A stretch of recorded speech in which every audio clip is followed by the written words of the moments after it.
Buenas tardes, amigos.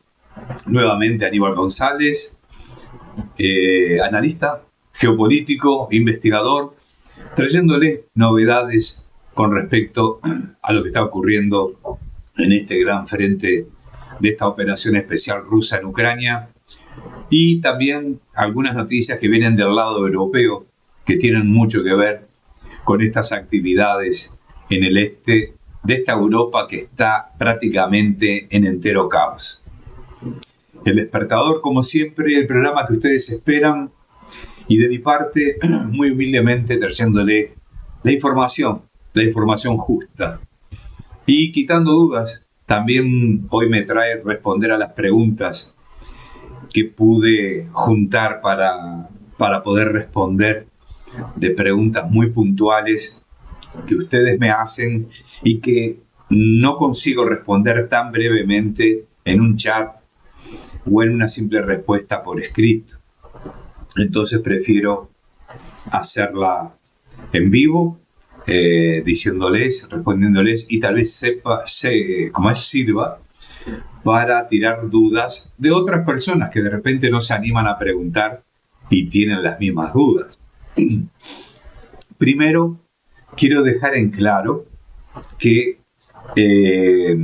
ese ataque que tuvo por último por parte de Ucrania contra la gran central de distribución de gas de Rusia que salía de Sudza, a 30 kilómetros de la frontera con Ucrania, que toda esa tubulación pasaba por Ucrania directo a Europa, principalmente a Hungría. El señor Zelensky dio la orden de volarla. Y lo consiguieron. El tema está que hay dos situaciones que se están dando aquí. Primero, lógicamente, la respuesta que va a haber por parte de Rusia en cuanto a ese ataque a una central de energía que no correspondía a ninguna conexión ni militar ni propia de abastecimiento para los soldados o la guerra, para alimentar la guerra de Rusia. Ese gas que pasaba por allí iba hasta el 1 de enero de este año, iba a Hungría, si no me equivoco era Eslovaquia también, y otra nación, si no me equivoco, es Austria. Eran 3 naciones que recibían por ese conducto el gas que ellos necesitaban para sortear los inviernos, los largos inviernos del este europeo. El señor Zelensky lo único que hace con esto es ganar enemigos del lado europeo, al punto tal que el señor Orbán de Hungría, el primer ministro Fico de Eslovaquia, y también los otros que están perdiendo de llenar sus depósitos de gas para mantener un invierno soportable, el señor Zelensky se lo está haciendo imposible. Claro que ya el invierno ya está terminando, pero todavía quedan un poco de resacas de ese frío. El señor Zelensky, a partir del 1 de enero, en pleno invierno, les cortó ese suministro a Europa. Razón por la cual indudablemente siempre va a encontrar una negativa, aunque ya existía una negativa por parte del primer ministro Orbán, de que Ucrania entrara en la OTAN y que fuera parte de la Unión Europea. Era contrario a esas dos propuestas de Ucrania. ¿Por qué? Orbán lo dijo muy simple: por la alta corrupción política y militar dentro de Ucrania, alta corrupción prácticamente mafiosa en Ucrania, y por otro lado, porque el entrar en la OTAN traería problemas fronterizos indudablemente con Rusia. Y ellos, los países europeos como Eslovaquia, Hungría y otras naciones que se mantienen en el límite de las respuestas, pero realmente no quisieran tener problemas con Rusia, pero como tienen que entrar en manada junto a la OTAN porque pertenecen a la OTAN, cometieron el error de integrarse a la OTAN pensando que en el futuro estarían protegidas por la OTAN. No, mis amigos, el peor error que cometieron esa gente fue entrar en la boca del león. Es como tener un lobo cuidando aquel ganado, aquellas ovejas, y pones a un lobo como pastor. Es exactamente eso lo que está ocurriendo aquí. Entonces, el señor Zelensky ha firmado prácticamente una sentencia con varios países europeos que le van a truncar esa solicitud de ser parte de la Unión Europea. Lo de la OTAN ya está descartado. No va a entrar Ucrania en la OTAN. No puede. Y no va a entrar. Eso es un hecho. La señora Ursula von der Leyen insiste en dejar afuera a estos países que se están negando a que Ucrania sea parte de la Unión Europea, a que Ucrania reciba miles de millones de dinero europeo para sostener una guerra inviable, prácticamente, una guerra que no tiene sentido ya, que no tiene ni siquiera valores, porque han perdido territorio, no han conseguido nada. ¿Qué consiguió Ucrania con esto? ¿Consiguió replegar al ejército ruso? No. El ejército ruso sigue avanzando y sigue consiguiendo más territorio bajo su tutela. Y lo que dijo Vladimir Putin es real. Cada metro que se avanza, que pisa un soldado ruso, donde mueren soldados rusos, no se entregará, no se devolverá. O sea que Ucrania ya está condenada a perder todos los territorios a los cuales aspiraba recuperar enfrentándose a Rusia. Le llenaron la cabeza, le hicieron creer de que sí, que era posible, porque los iban a alimentar con todo lo que tenían y le dieron chatarra. Durante 3 años le estuvieron dando chatarra. Toda la chatarra que estaba guardada en los desiertos de Estados Unidos lo mandaron para Ucrania. Todos los aviones que estaban allá también apodriciéndose, porque la verdad era esa, ¿no? Bueno, todo eso fue recuperado de alguna forma y enviado a Ucrania. Vehículos, Hammers, tanquetas, todo lo que fue vehículo blindado que estaba en desuso y que estaban almacenados en el desierto de Estados Unidos, fueron enviados para Ucrania. Entonces, la pregunta es la siguiente. ¿Es real los 350.000 millones de dólares que dice Donald Trump que se gastaron en Ucrania por parte de Estados Unidos? ¿La chatarra qué precio tiene? Habría que ver eso, ¿no? La chatarra, ¿qué precio tiene? No tiene el mismo precio de un vehículo nuevo, de un vehículo fabricado expresamente para ese conflicto. No. Acá estamos hablando de chatarra, lo que estaba en desuso por Estados Unidos, lo que estaba en desuso por Gran Bretaña, lo que estaba en desuso por Francia, por Alemania. Todo eso fue enviado a Ucrania. Podemos considerar que municiones, armas de bajo calibre, ¿no? Metralletas, fusiles, sí, eso sí se considera que fue armamento nuevo para que estos señores encararan al ejército ruso.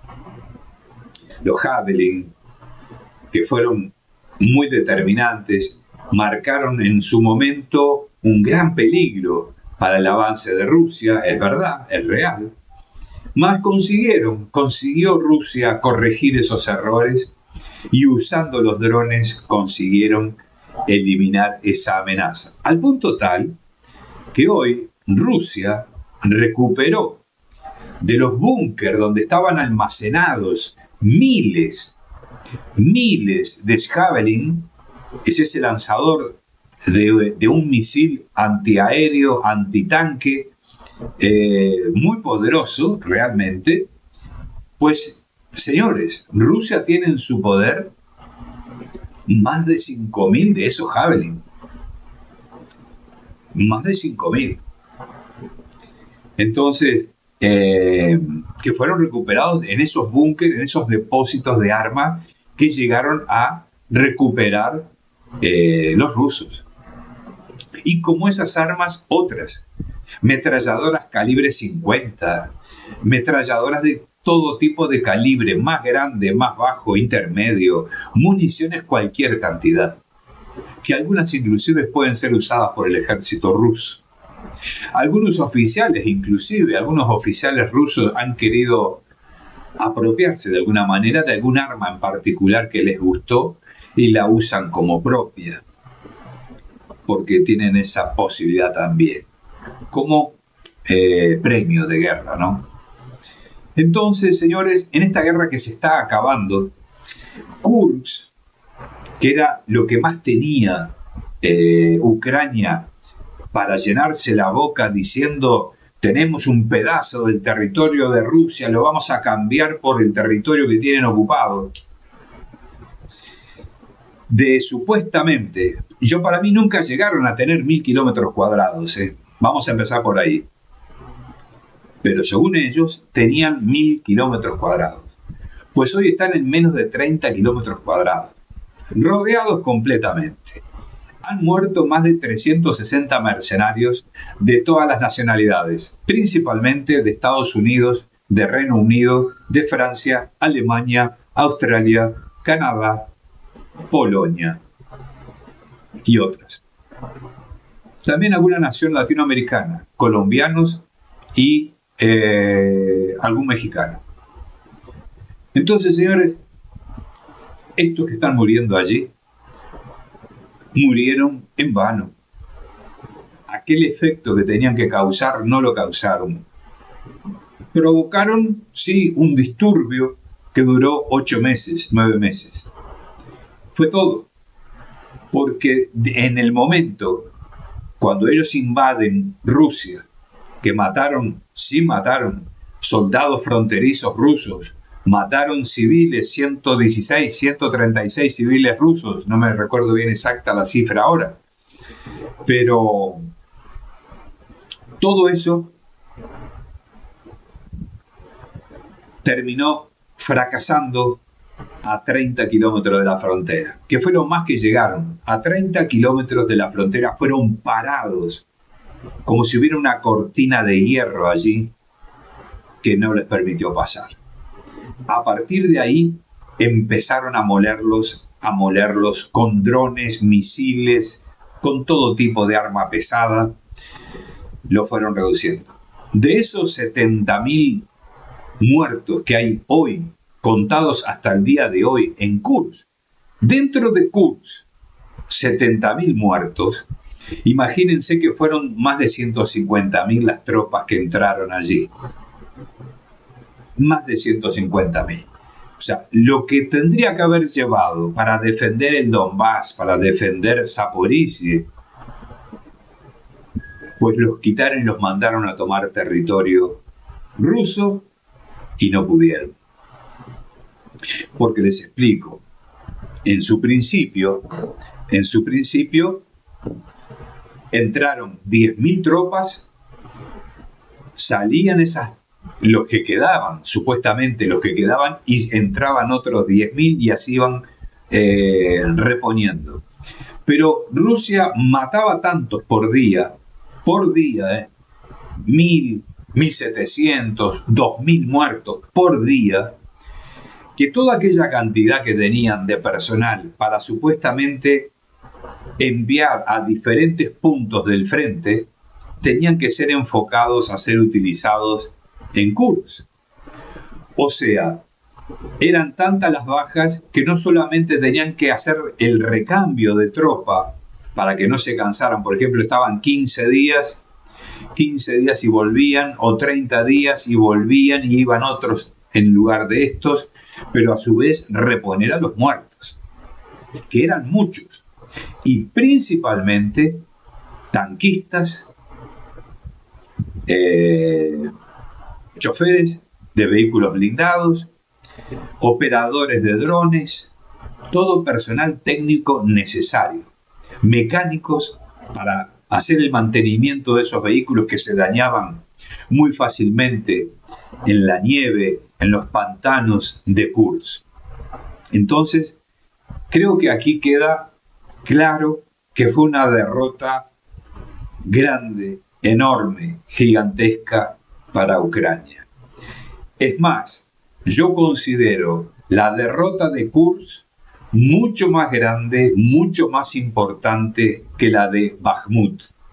En la de Bakhmut fueron 60.000 muertos ucranianos, fueron casi 20.000 mercenarios de Wagner que murieron en esa lucha encarnizada por Bakhmut, y indudablemente que entre estas dos batallas la veo mucho más significativa, no por la cantidad de muertos solamente, sino por la forma en que se intentó llevar este ataque, a lo que iba ese ejército ucraniano, que era tomar la central nuclear de Kursk, una central nuclear muy importante de Rusia, que estaba a 70 kilómetros de la frontera ucraniana. Los ucranianos llegaron casi a la mitad, a 30 kilómetros de la frontera. Le faltaron 40 kilómetros más para poder llegar a tomar la central nuclear de Kursk, y no lo consiguieron. Entonces, 70.000 vidas que se perdieron allí.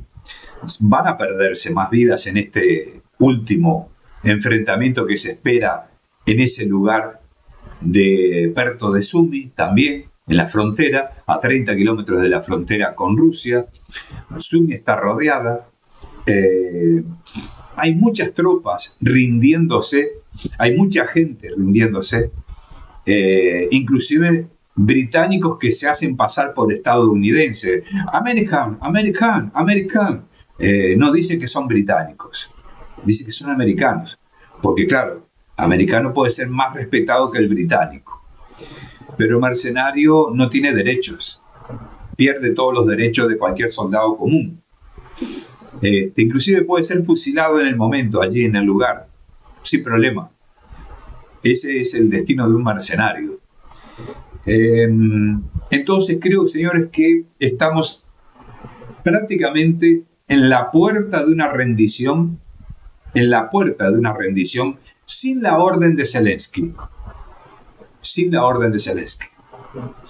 O sea, así como Zelensky dice, hay que seguir luchando, hay que seguir intentando detener a Rusia en su avance y todo los delirios que tiene, pues son delirios que tiene el señor Zelensky. Se está enfrentando a una posible rebelión por parte de las tropas ucranianas. Ellos saben que ya están perdidos, saben que ya no hay más nada que hacer allí. No es lo mismo tener algún misil de vez en cuando o alguna cantidad determinada de drones que entren en territorio ruso para darle algún problema estratégico a Rusia, a estar marcándole derrotas a Rusia. Rusia no está recibiendo ninguna derrota hace ya más de 1 año y medio. Ninguna derrota. ¿Le han asestado a blancos importantes? Sí. Le han dado a centrales energéticas, a depósitos de municiones, a buques, le han hecho atentados en buques petroleros. Ha ocurrido mucha cosa. Pero nada detiene a Rusia. En cambio, Ucrania está quebrada. No tiene cómo llegar al frente para alimentar a esas tropas que están allí, para armarlas, para darles municiones, para darle más armamento, para llegar hasta ellos. Es imposible ya. No tienen cómo llegar. Rusia está dominando toda la parte aérea, por eso el señor Zelensky pedía espacio aéreo una tregua, en un cese al fuego aéreo y marítimo pedía el señor Zelensky. Y Rusia le dijo, en el puerto sí, por los cereales, pero en el cielo no. En el cielo no. En el cielo manda Rusia. Nada de lo que vuele allí vuela sin saber Rusia que está volando. Entonces, eso es un hecho. Ucrania puede mandar todos los drones que van a baja altura, que ningún radar prácticamente los puede percibir o verlos de alguna forma, y los misiles sí son los que normalmente los radares consiguen ver y detectar y detener en el pleno vuelo.